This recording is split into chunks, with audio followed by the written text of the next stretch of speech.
According to data from YouTube, only a fraction of the people watching these videos are subscribed. So if you end up liking this video, subscribe.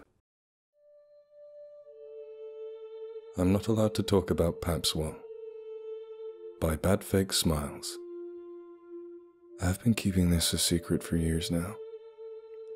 It's rot inside my soul, but I couldn't really care less if it spreads and eats me alive. I kept it inside me, nurtured it, and let it fester like a nasty cut. So now you're probably thinking, then why are you suddenly revealing this to us now? To be frank, I'm not entirely sure. Maybe it's my hero complex. That was the original reason why I trained to be an officer. I'm thinking maybe I could still warn you, alarm the public. But to be honest, I just probably want to convince myself I still draw breath for a reason. My name is Lance Becker. Not that it matters, I just think it's polite to know a stranger's name before the strangest story. I used to work in a police station 10 years ago. Now I own a bookstore near my apartment. I told the chief that I was leaving because I wanted to pursue my artistic calling to write. I want to inject color in lifeless white canvases with every stroke and scratch of pen. That's the bullshit I told them. But I'm pretty sure they didn't buy it.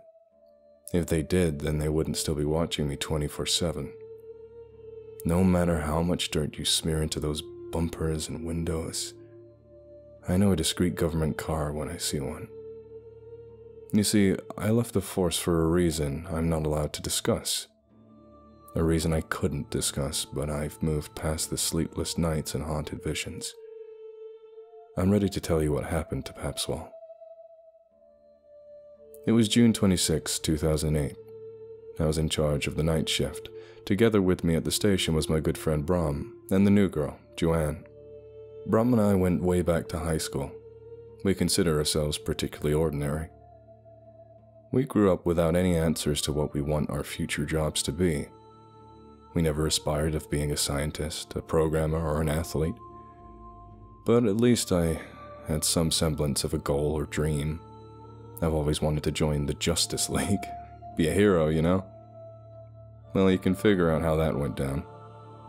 When the time came where we'd have to answer the question for real, backed up in the corner, Brom and I simply just decided to join the police force. Joanna's story is quite different. She wanted this position. She had the bright, starry-eyed perspective of what it's like working as an officer. Didn't want to break it to her. She needed to figure that out for herself. Not like that, though. Not that phone call. 2:35 a.m. We're all minding our own business inside the station. The room was almost pitch black if it wasn't for the warm light our desk lamps radiated. We'd only get up from our seats to piss, stretch, or fetch coffee. Brom occasionally threw things at me to keep himself entertained. Whether it be stupid dad jokes or peanuts, it was a 50-50. I didn't mind. I needed a reason to turn my neck away from the computer anyway. It was a somewhat peaceful night. Until the phone beside me rang.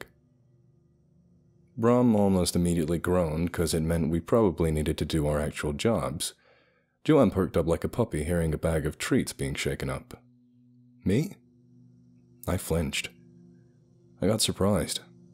I never expected a call at 2 a.m., so I had to take a deep breath to calm my suddenly racing heart before I could answer. The man's name was Peter Ingram. He was a resident in a small neighboring town named Papswall. The last time I checked, it had a population of only 300 or so. It was the seaside, so it was kind of a fishing place. People there were traditional, I'd like to say. Most of the town was still covered in wet soil, and the streets weren't made of concrete either. I only got to visit the town when I was a kid, and the only thing I remembered is the smell of fish in the air.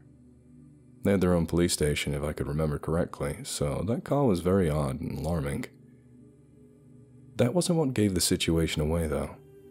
It was the loud panting and panicked voice he had whilst talking to me. He was stuttering, catching his breath and trying his best to relay the situation. I thought to myself, he must have killed someone. No, he might be in danger. Someone might want to hurt him. Was there fire? A hostage situation? Is his family in danger? In need of an ambulance?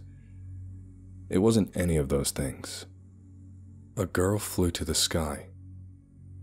That was word per word. What?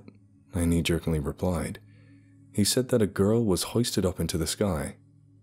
Lots of people saw it, he said, and she disappeared in the dark rumbling clouds above. The clouds, he mentioned them in detail too. It wasn't like clouds you typically see outside. It was kind of a blanket. He told me it was just one big sheet, the size of the whole town. No stars, no moon, just clouds. I turned the loudspeaker on so the two people around me could take a listen. Maybe because I was waiting for Brom to say it, and of course he did. "It's a bloody prank," Brom sneered. I gave a flat smile. "Sir, I need more details of your situation," I asked. Brom was running his finger across his neck and shaking his head. Peter proceeded to recount what had happened. He told me that he was simply taking a cigarette on his porch when people started running in the streets, shouting to get the residents inside their houses. He immediately complied out of panic. Within the safety of his windows, he saw a woman, with her head held up high, floating towards the clouds. "Sir, I need you to stay put. Lock your doors. We'll be there shortly," I simply responded without a second thought. "You mental?" Brom raised his voice. He got up and walked towards me to place his finger on the mute button. "This is a prank," he tilted, and lowered his body to reach my face. "You seriously want to drive out of town at 3 in the morning because the fish town gave birth to Supergirl?" Before I could answer back with my own snarky comment, the phone call dropped. Brom raised his eyebrows as he stretched and went back to his seat. "I don't know, it sounded like he really needed help." Joanne was standing the whole time, rubbing the tip of her fingers. Her eyes looked at me, waiting for my response. "Well, they shouldn't have hung up," I nonchalantly replied. Joanne hasn't got a chance to sit down when the phone rang again. I put it on speaker. "Where are you guys? It's been 5 goddamn hours!" We all stared at each other in confusion. It was Peter again, only this time his voice was shaking. The words couldn't escape his mouth anymore, unlike the first call. He sounded like his lips were quivering. "Emily, my wife." He proceeded to moan and cry on the phone. I asked him what was wrong, and the words that came were the most bizarre at the time. "Fish lines, they're hanging from the sky." He described the town to be ridden with hooks dangling 3 to 6 feet off the ground. They were all coming from the clouds above their town. They were spread unevenly, almost depending on the number of people nearby each house. All of our faces wrinkled in disgust as he proceeded to describe the supposed baits. He said the lines had fat yellow worms pierced on each hook, resembling maggots the size of pups. They had beady black and blinking eyes decorated around its body. It dripped viscous fluid to the ground beneath them, making puddles all over the streets. "My wife, Emily. She was looking out of the window. She said her father was still outside." Peter sobbed uncontrollably. "So did you get the father back in the house?" Brom suddenly shouted from his desk, losing all sense of professionalism. Wouldn't blame him at that point. We're all getting dragged into this person's narrative. "No, you don't understand. Her father has been dead for years now." Silence blanketed the room. All I heard from Peter was mumbling at that point. I looked at Joanne and Brom, and it was easy to tell that we'd all gotten a little spooked out. I focused again and started to tell Peter to calm down. He continued. After Peter's wife went out to open their front door, he said that she immediately ran towards one of the hooks and grabbed the worm. She let it crawl inside of her mouth, as Peter said, letting it squirm and go down, bulging into her throat, down her chest, and disappear inside of her stomach. The fishing line was all that remained on her slime-drenched lips. So before Peter could chase her down, the line tensed and whirred, making the sound of a strung guitar string, before hoisting her up like she weighed nothing and disappeared into the clouds. Peter told us that he was in shock and that he didn't realize he was walking towards another hook. His neighbor came across from the street, shouted at him, and snapped him out of it. His neighbor then proceeded to throw a walkie-talkie at him, which Peter carried back inside of the house. That was my good pal, Billy. I'm talking to him through the walkie-talkie. He told me that the hooks are reeling in tons of people from the town. Dozens of them are going up by the minute, like idiots that get themselves snagged to be dragged up like dolls. I'm scared, officer. I'm really... Peter continued to sob on the line. We need to go. Joanne interrupted. Well, you're fucking full of beans. To where? Whole damn thing seems a bit dodgy to me. Brom tried to refute. They need help. We need to do something. What? Something? Do you even know what the fuck is going on? I don't. Brom was on the brink of shouting. They raised their voices higher, inching towards each other, trying hard to make the other person back down. I was as confused as both of them, but I had to intervene. We're going, I said, although almost whispering. They both paused and looked at me. Brom was taking a deep breath, ready to say something that would probably have led me to a different decision, but I said no before the words could even climb out of his chest. The light from our lamps wasn't just enough to reveal the sweat beading on our foreheads, but also how our shoulders stiffened, how Joanne kept touching her buttons, and how Brom kept biting the skin of his lips. We were all wrapped around the sudden anxiety that we failed to notice that Peter had already dropped the call. We felt the seconds of just sitting around press heavily on our chest. Okay, I gathered my thoughts. Joanne, keep an eye on the phone. Contact the neighboring town's police departments. Innsmouth, come with me. I can go. Joanne stopped me before fetching the keys from the rack. Well, she wants to go. Brom nervously smiled. I gave Brom a meaningful glare, one that would etch the seriousness of the situation on this damn skull. I left the front doors and started the car. Brom entered the vehicle almost in a trance. He kept bouncing his legs the moment he sat down, silently looking at the dark road ahead of us. I have no words to say during the drive either. It was an hour-long drive to the town, but it felt like we came much sooner than we wanted to be. I let out a deep sigh upon stopping at the road sign. Welcome to Papswall. Population 652. From our car, we saw windows and street lamps lit warm yellow-orange amidst the dark and blue night. It was peaceful, quiet. We didn't want quiet, however. We both froze in place, unable to move a foot in front of the other, seemingly waiting for the first one to take the lead. Hello! Brom shouted as loud as he could. I jumped. Felt as if I was about to vomit my heart out. Hello, someone, this is Ash. Brom! I called out, whispering. The fuck are you doing? I don't want to go. Oh, I don't. His voice started to crack. He walked around in circles, his hands behind his neck. He then looked up. I knew it was to push the tears back, but I decided to shut up about it. Instead, I gave the most convincing chuckle I could out of my ass. Dude, come on. It's probably just a prank, right? I smiled at him.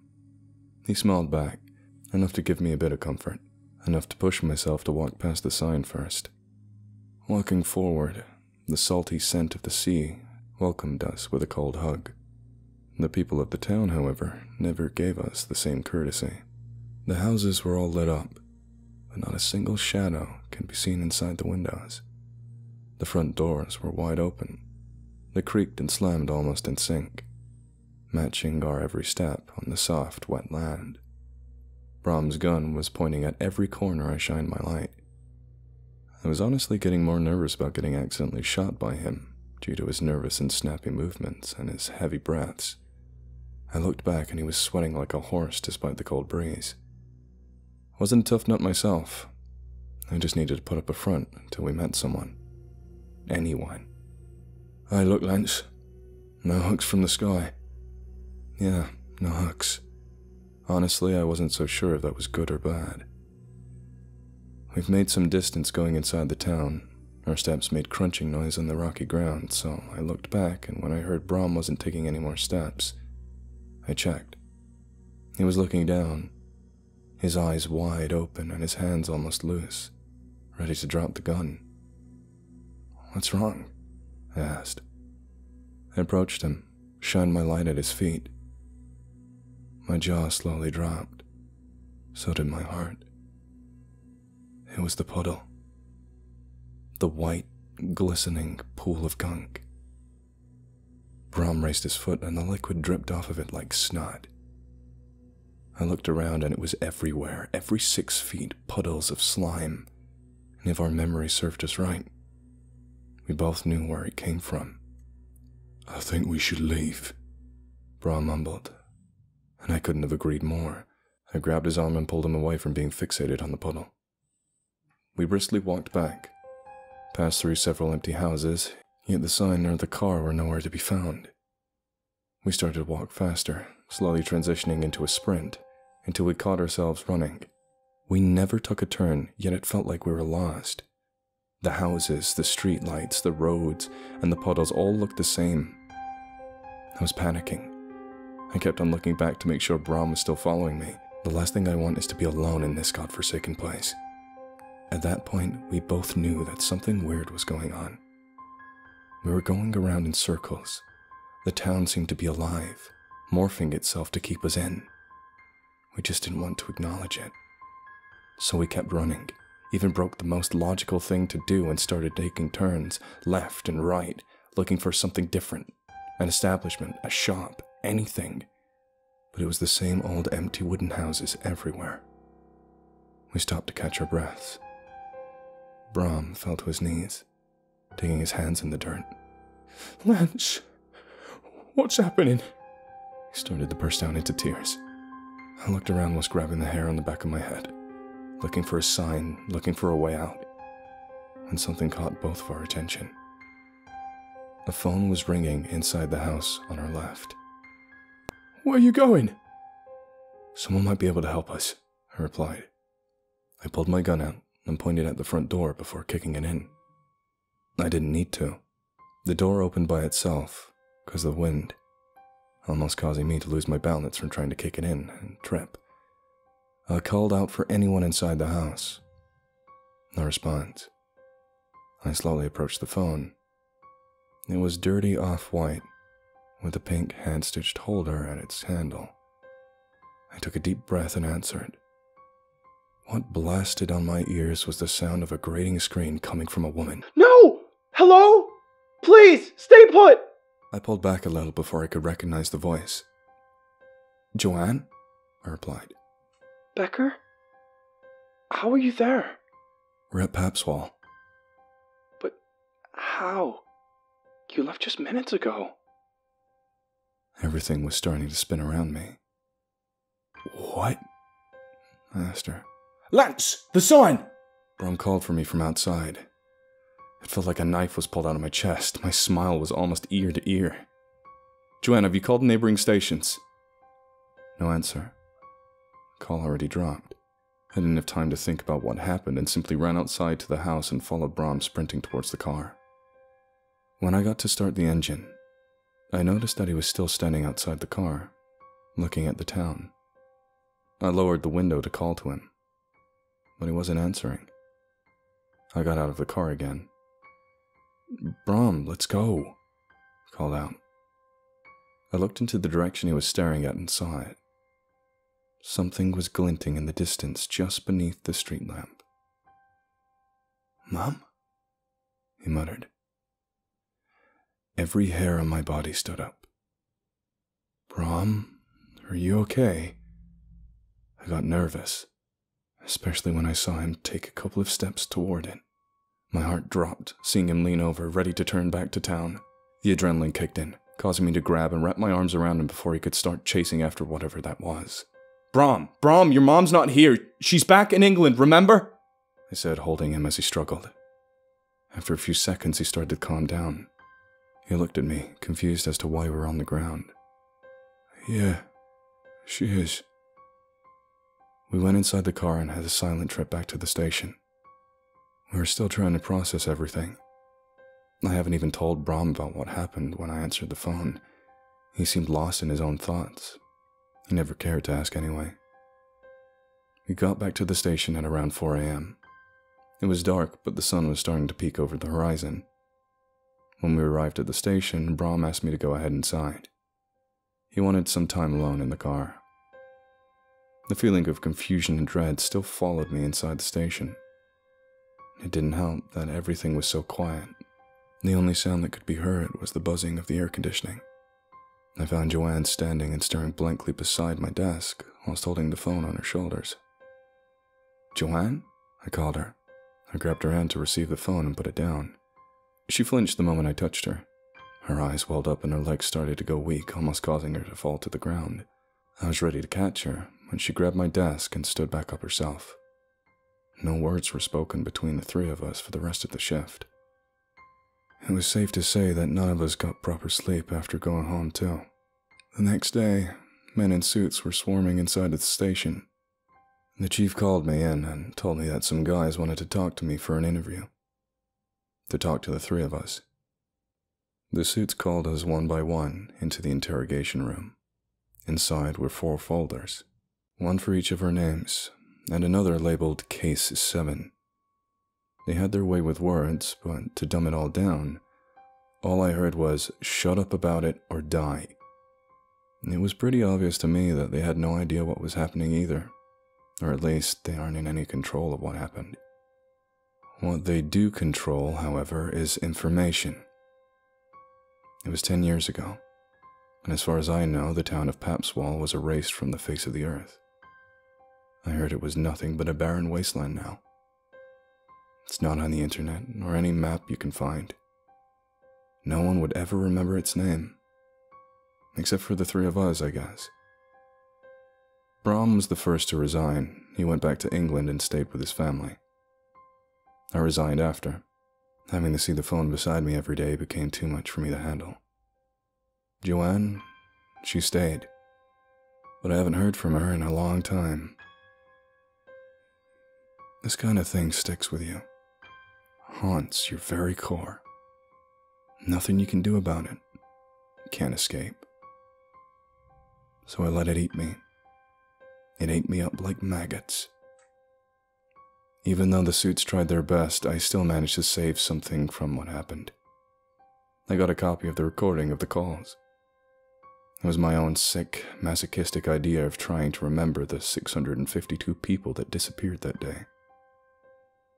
I still play the recordings on loop before I go to sleep.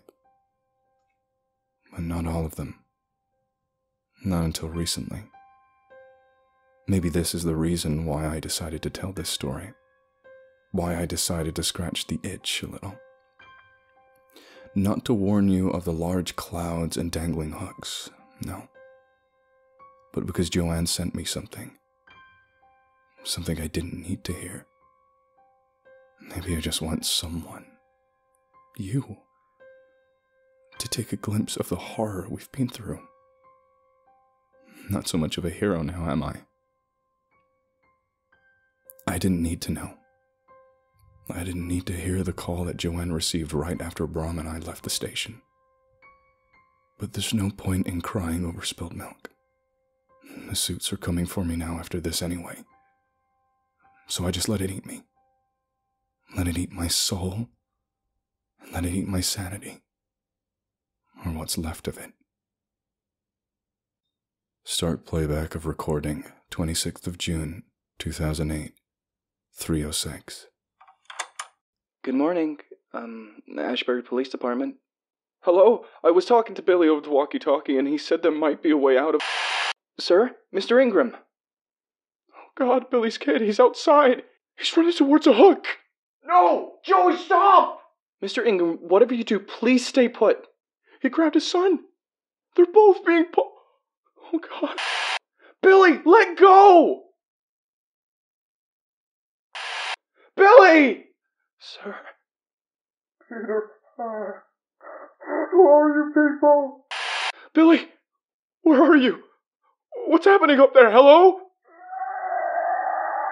What was that?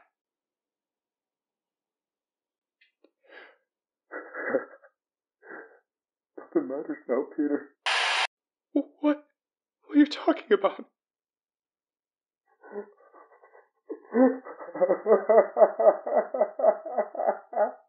Billy? It's real, Peter. It exists. And it looks hungry.